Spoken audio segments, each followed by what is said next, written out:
Happy Holi everyone. আশা করছি তোমরা সবাই খুব ভালো আছো আর সবাই খুব ভালো করেই দোল খেলেছো। এবারের দোলটা আমি খুব একটা ভালো করে কাটাতে পারিনি, কারণ আমার শরীরটা একটু অসুস্থ ছিল। তো কি হয়েছিল সেসব তোমাদের নয় পরে শেয়ার করব। আর এইবারের দোলের ভিডিও পোস্ট করার কারণ হচ্ছে এই যে বাড়িতে চলে এসছে আমার দিদি আর দিদির দুই পুচকি।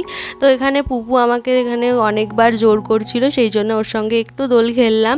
তাও ওকেই আমি মাখিয়েছি, ওকে আমাকে মাখাতে বারণ করেছিলাম, কারণ আমার চোখে একটু ইনফেকশন হয়ে গিয়েছিল। তারপরে ওর মজার জন্যই আরও একটুখানি আবির টাবির নিয়ে ওকেই মাখাচ্ছিলাম, আরও এইসব করছিল। আর তাই ভাবলাম তোমাদের সঙ্গে শেয়ার করি, সবই যখন তোমাদের সঙ্গে শেয়ার করি এটাও কেন করব না। তো তোমরা আশা করছি সবাই খুব ভালো করে দোল খেলেছো। এইবারের দোলটা তো আমার এইভাবেই কাটলো, নিশ্চয়ই সামনের বার ভালো করে দোল খেলবো। আর এই টুপিটা পুকুর ছিল, আমি একটু পরে কেত মারছিলাম। আজকের ব্লগটা এতটাই, ভালো লাগলে অবশ্যই আমার চ্যানেলটা লাইক আর সাবস্ক্রাইব করে দিও। আজকের মতো বাই, দেখা হচ্ছে পরের মিনি ব্লগ।